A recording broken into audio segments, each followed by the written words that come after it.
Mulai Kang. Yes. Belum direkodkan ini? Udah. Oke, assalamualaikum warahmatullahi wabarakatuh. Di sini saya Muhammad Zulfi. Saya akan menjelaskan kita dari kelompok 1 untuk mengerjakan tugas 11 ya dari matkul manajemen pemasaran. Boleh di slide selanjutnya.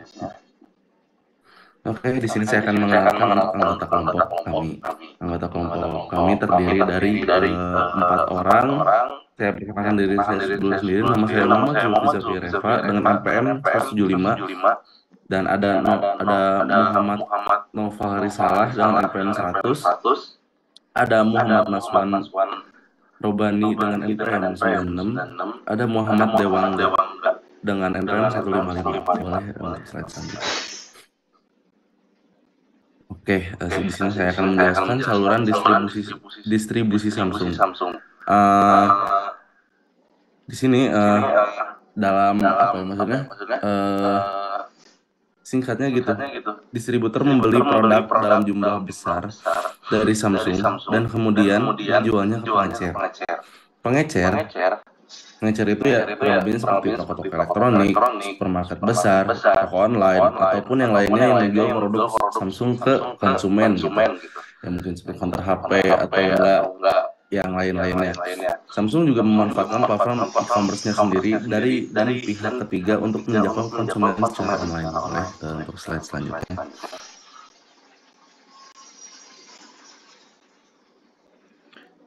Nah, yang kedua ada faktor penting dalam memilih saluran distribusi. Yang pertama, jangkauan pasar. Samsung perlu memastikan saluran distribusi mereka menjangkau target pasar yang luas dan beragam, yaitu mencakup seperti yang pertama variasi saluran, yaitu retail fisik, toko resmi, e-commerce seperti Tokopedia, Samsung, lalu dan distributor grosir untuk menjangkau daerah yang terpencil. Yang kedua, cakupan dari menurut geografisnya yaitu fokus pada kawasan urban dengan daya beli tinggi, sekaligus menjangkau daerah pedesaan melalui mitra lokal dan logistik yang kuat. Lalu membaginya dengan segmentasi pasar dengan menawarkan produk premium untuk kelas atas seperti Galaxy S atau Z dan produk terjangkau untuk kelas menengah ke bawah. Yang kedua ada efisiensi biaya. Saluran distribusi harus efisien untuk meminimalkan biaya operasional. Yang ketiga, respon terhadap perubahan pasar. Saluran distribusi harus fleksibel untuk beradaptasi dengan perubahan tren pasar dan perilaku konsumen, yaitu dengan cara pengalaman pelanggan premium dengan menjadikan layanan terbaik di toko fisik, online, dan mitra distribusi untuk mencerminkan kualitas produk Samsung. Yang keempat, kontrol atas merek. Samsung perlu menjaga citra merek yang kuat melalui semua saluran distribusi. Udah, next. Baik, saya akan menjelaskan tentang dampak dan risiko mengganti saluran distribusi. Nah, tadi setelah dijelaskan oleh teman saya kan distribusi Samsung itu ada yang mulai dari distributor, terus ada ke pengecer juga, terus yang itu ada lewat e-commerce. Nah, kalau misalnya dalam suatu waktu nih si Samsung itu pengen mengganti saluran distribusinya, tentunya ada beberapa dampak dan risiko yang bisa teralami gitu oleh Samsung. Yang pertama itu gangguan pasokan.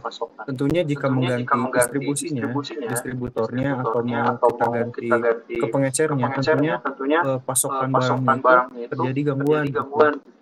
Bisa terjadi misalnya nih ketika kita mengganti pada suatu toko ini kita ganti ke toko yang lain, tentunya setiap toko itu kan punya demand yang beda-beda gitu ya, jadinya kemungkinan kita harus mengganti gitu pasokan kita ke toko yang mau kita ganti itu. Selanjutnya kerugian keuangan tentunya nih dalam mengganti soal distribusi itu diperlukan dana gitu yang tidak sedikit gitu. Jadi harus mengeluarkan dana yang lebih gitu jika ingin mengganti saluran distribusi. Selain itu juga kita bisa mengalami kehilangan pelanggan. Misalnya di distributor ini sudah banyak pelanggannya nih, terus kita tiba-tiba pengen ganti ke distributor yang lain atau saluran yang lain. Tentunya pelanggan yang awalnya loyal kepada kita di distributor yang pertama ini bisa kehilangan loyalitasnya gitu. Jadi tentunya kita bakal kehilangan pelanggan. Selanjutnya juga kerusakan citra merek. Nah, jika misalnya saat pengalihan saluran distribusi ini juga dapat memungkinkan Samsung itu kehilangan citra mereknya. Jadi pandangan konsumen ke Samsung bisa juga karena saluran distribusinya. Bisa aja yang kita lihat itu yang rasakannya jadi buruk distribusi. Selanjutnya juga ada konflik dengan mitra bisnis. Nah, hal ini dapat terjadi pergantian saluran distributor. Misalnya awalnya tentunya dengan usia satu ini kita menjadi hubungan yang baik ketika diganti dengan tentunya ada rasa merasakan terhadap produk ini terhadap yang distributor yang digantikan. Seperti itu komprehensif yang dari menghasilkan distribusi itu dapat dari situ. Baik, selanjutnya.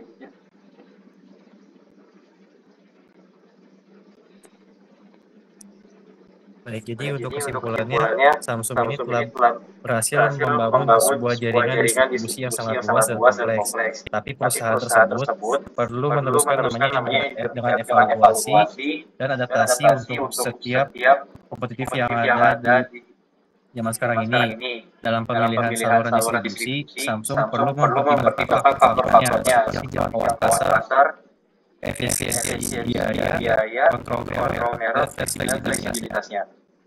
Perubahan saluran distribusi harus dilakukan secara hati-hati, meminimalkan risiko dan dampak yang negatif.